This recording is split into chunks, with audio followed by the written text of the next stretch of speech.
Bismillahirrahmanirrahim. Wassalamualaikum warahmatullahi wabarakatuh. Apa kabarnya? Semoga dalam keadaan sehat ya, dan selalu semangat ya. Sebelum memulai pelajaran, jangan lupa kita awali dengan berdoa terlebih dahulu ya. Sholihah.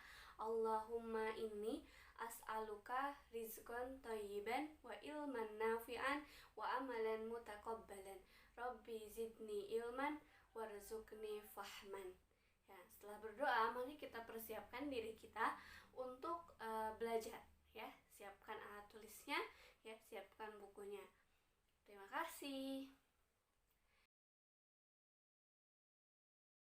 Umi Zufar juga merasakan kenyamanan berbelanja di pasar manis. Selain lantainya kering dan bersih, juga dilengkapi dengan fasilitas seperti di pasar modern. Kebersihannya lumayan bersih, nyaman, terus ada trolinya. Kalau kita belanja banyak kan enak kayak di supermarket gitu. Untuk menciptakan suasana yang nyaman, para pedagang di Pasar Manis Purwokerto ini memiliki kesadaran untuk menjaga kebersihan di sekitar lapak dagangannya. Selain itu juga menata barang dagangan dengan rapi dan menjaga kualitas barang dagangan. Oke, itu adalah gambaran pasar ya, yang mungkin itu sama dengan pasar-pasar yang ada di sekitaran rumah kita gitu ya. Di pasar itu terdapat aktivitas ekonomi ya, kegiatan ekonomi dan juga aktivitas sosial ya, karena kita saling berinteraksi kan satu sama lain. Di pasar itu kita nggak sendiri gitu, ada banyak sekali keberagaman. Mungkin orang-orangnya juga memiliki sikap-sikap yang berbeda gitu kan, terus asal daerahnya juga bisa jadi berbeda gitu ya. Jadi banyak sekali keragaman di pasar gitu. Nah, selain itu di pasar itu sudah pasti ada aktivitas ekonomi ya. Aktivitas ekonomi atau kegiatan ekonomi itu biasanya diikuti oleh 3 orang yang sudah kita pelajari di tema 2 ya. Ada produsen ya, ada distributor, ada juga konsumen ya kan.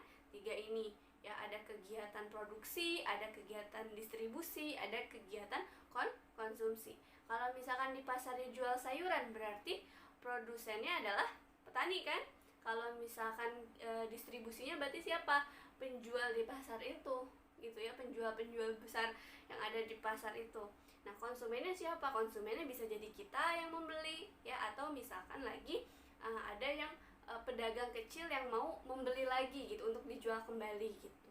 Jadi beragam ya, itu adalah aktivitas yang ada di pasar gitu. Pasar itu sangat dibutuhkan oleh kita ya nggak ya. Aktivitas sosial, aktivitas ekonomi itu sangat dibutuhkan oleh kita.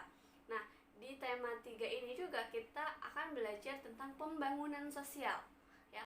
Pembangunan sosial itu contohnya di pasar ya. Di pasar itu selain ada aspek sosial ya, saling berinteraksi kita satu sama lain, juga ada aspek ekonomi ya, sudah jelas ya, karena di situ ada produsen ya kan, terus ada konsumennya, ada distributornya gitu. Tapi selain itu, untuk meningkatkan lagi kesejahteraan masyarakatnya dibutuhkan aspek spiritual ya. Jadi masyarakat yang di pembangunan sosial itu contohnya di pasar itu sadar gitu kalau misalkan memiliki kesadaran tersendiri gitu. Contohnya menjaga perilaku, itu kan aspek spiritual ya, mengatur bagaimana cara interaksi gitu ya. Jadi ada tata keramanya, ada akhlaknya gitu ya. Terus menjaga kebersihan pasar kan, itu juga termasuk ke dalam aspek spiritual gitu. Menjalankan ibadah walaupun di tengah-tengah aktivitas. Nah, itu adalah aspek spiritual. Itu sangat diperlukan juga untuk menyeimbangkan supaya kesejahteraan masyarakatnya itu lebih bagus gitu ya. Itu. Jadi nanti kalian coba isi halaman 58 ya. Kalian coba isi halaman 58 dan juga halaman 59 tabel ini ya. Aktivitas apa saja yang biasa kalian temukan di pasar kalau pergi ke pasar. Oke? Selamat mengerjakan ya. Oke, habis